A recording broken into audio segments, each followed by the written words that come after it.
The French pro-life movement faces being crippled by a proposed law that would criminalize any website that tries to persuade a woman not to have an abortion.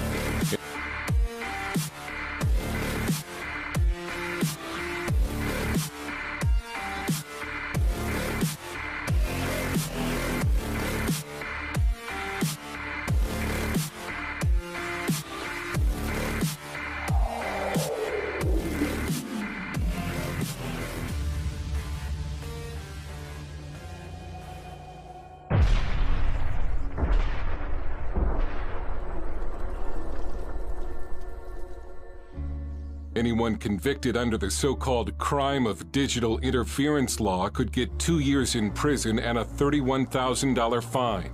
While it's passed the Senate and National Assembly, it's not law yet. It's being reviewed by France's highest legal body, the Constitutional Council.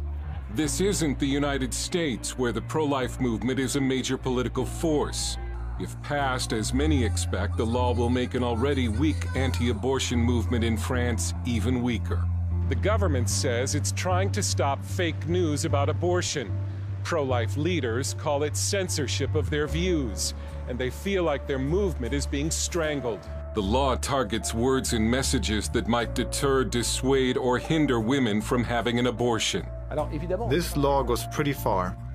Since the mere fact of saying the truth could discourage a woman from having an abortion, showing what abortion is technically a deterrent. American pro-life websites like these would be illegal under the new French law, as would these web pages shown to us on the Jérôme Lejeune Foundation's own website. Opponents of the proposed law appealed to France's Constitutional Council because the law would restrict freedom of speech. While that argument would probably work in the United States, it may not work in France, where pro-life forces lost the abortion debate long ago. France legalized abortion in 1975 and is today one of the most pro-abortion nations in Europe. In France, 96% of Down syndrome babies are aborted.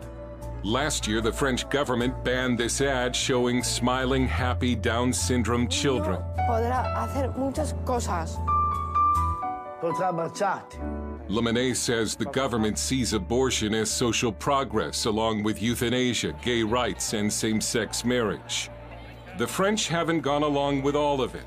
4 million marched against gay marriage and gay adoption before losing the battle. But there has not been the same outrage over this law, and passage could come soon, making it even harder to protect the unborn in France. For years, the chemical company Monsanto has fought back against lawsuits claiming the weed killer Roundup can cause cancer. But documents made public by a federal judge could change everything.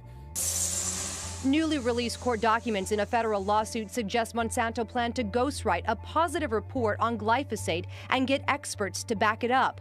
A scientist wrote in an email, "We would be keeping the cost down by us doing the writing, and they would just edit and sign their names."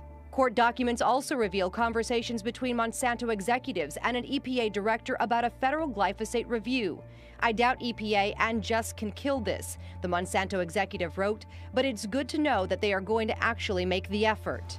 The fear is real in New Orleans for trans women like Amani Dupree. I've been frightened, but not like this before. Last month, Dupree's close friend China Gibson and Sierra McIlveen were murdered within days of each other. A week earlier, Jaquarius Holland was killed in another Louisiana town. All of the victims, trans women of color.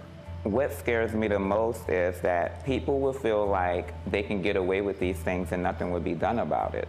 While the 3 murders here in Louisiana aren't connected, they highlight an alarming trend. 7 trans women have been killed nationwide already this year. Last year, a record 23 were killed, the majority Black and Latino women. Hillary says discrimination often leaves trans women of color without jobs and living in dangerous neighborhoods. Many states, including Louisiana, don't even protect trans people under hate crime laws. How many more people have to be killed before something is done about it? Dupree says they are tired, but won't give up their right to live as who they are. Tonight, 2 guilty pleas linked to the Jerry Sandusky sex abuse scandal. Penn State's former Vice President Gary Schultz and former athletic director Tim Curley pleading guilty to misdemeanor charges of endangering the welfare of children, both accused of helping cover up a claim of abuse against Sandusky. They face up to 5 years in prison. Former President Barack Obama's half-brother Malik has released a Kenyan birth certificate, possibly proving that Obama was the deceiver-in-chief for 8 long years. The lamestream media has quickly denounced the document as a forgery. Yet, when a real forgery was front and center, the Mockingbird Press quickly covered Obama's tracks. What is the motive behind Malik Obama's unveiling of his half-brother's fraud? Tell me about your relationship with your brother. How is it? It used to be good, but I think since he's become the president, he's changed. You think the office has changed him? Has changed him. I think he's been sucked into that matrix. Yeah. And mesmerized by the power.